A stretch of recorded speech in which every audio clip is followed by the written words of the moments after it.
Engineer बाबा अभय सिंह के गुरु ने खोले राज, बताया कैसे हुई आईआईटी बॉम्बे से पढ़े अभय से पहली मुलाकात। कभी खुद को शिव भक्त बताते, सब कभी श्री कृष्ण का नाम लेकर जोर जोर से चिल्लाते, लोग जमकर उड़ाते थे मजाक। कौन है बाबा सोमेश्वर पुरी, जो एयरफोर्स में छुड़ाते थे दुश्मनों के पसीने, फिर कैसे बने संत, खुद सुनाया पूरा किस्सा। हर बात की शुरुआत हंसी के साथ करने वाले आईआईटीएन बाबा अभय सिंह इन दिनों सुर्खियों में हैं।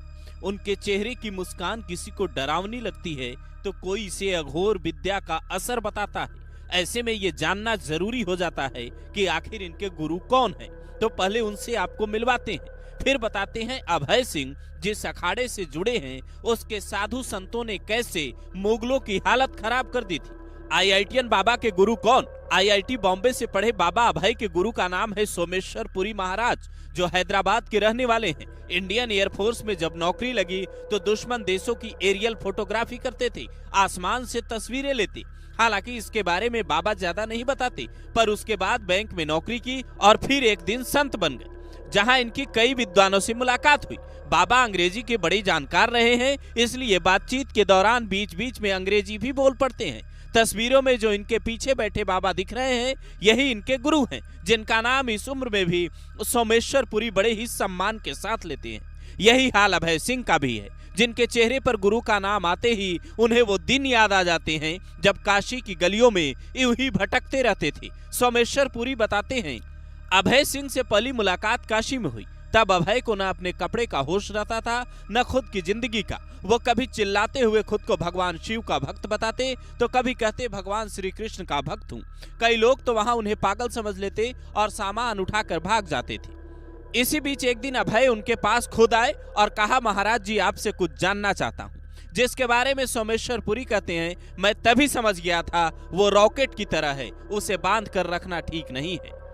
वो हमें काशी में मिले, हमारे पास आए और पूछे, महाराज जी मैं कुछ जानना चाहता हूँ, जो हमें पता चला बताए। और मैं उनमें वो जिज्ञास देखा, सही जिज्ञास जिसमें होता है, तो मैं ले जाके जो भी हमारा बड़ा गुरु लोग है उनसे मिलवाया, तो वो जो भी ज्ञान पाया अभी आपको पता समझिए। उनका कैपेसिटी रॉकेट जैसा है, हम उन्हें हमारे पास रख लेंगे इधर बंद करके, तुम इधर बैठो, तो हम क्या हो जाएंगे फिर। उसको कार जैसा है, उसका रॉकेट जाने दो, स्पेस में और ज़्यादा जा रहा है ना।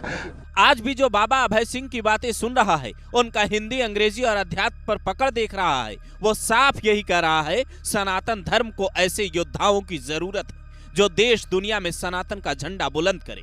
आप शायद ये जानकर हैरत में पड़ जाएं कि अभय सिंह जिस जूना अखाड़े से जुड़े हैं वो इस देश के सबसे प्राचीन अखाड़ों में से एक है, जिसकी स्थापना आदि गुरु शंकराचार्य ने की थी। संतों ने लिया था मुगलों से लोहा। कहा जाता है सनातन धर्म की रक्षा के लिए जूना अखाड़े ने सबसे बड़ी सेना खड़ी की थी। शस्त्र विद्या में निपुण नागा सन्यासियों ने अफगान शासक अहमद शाह अब्दाली को आगे बढ़ने से रोक दिया था। जूनागढ़ के निजाम को सन्यासियों ने घुटने टेकने पर मजबूर कर दिया था। यहाँ तक कि एक बार महाकुंभ में जब जहांगीर पहुंचा तो साधु योद्धाओं ने ऐसा व्यूह बनाया कि एक योद्धा ने सीधा जहांगीर को जाकर कटारी भोंक दी थी, जिसके बाद मुगलों को पीछे हटना पड़ा। कहते हैं जूना अखाड़े के कई साधुओं ने सनातन धर्म की रक्षा के लिए बलिदान दिया है, और बाबा अभय सिंह के गुरु भी यही कहते हैं कि धर्म की रक्षा का हमें मौका मिला, इससे बड़ा सौभाग्य और क्या हो सकता।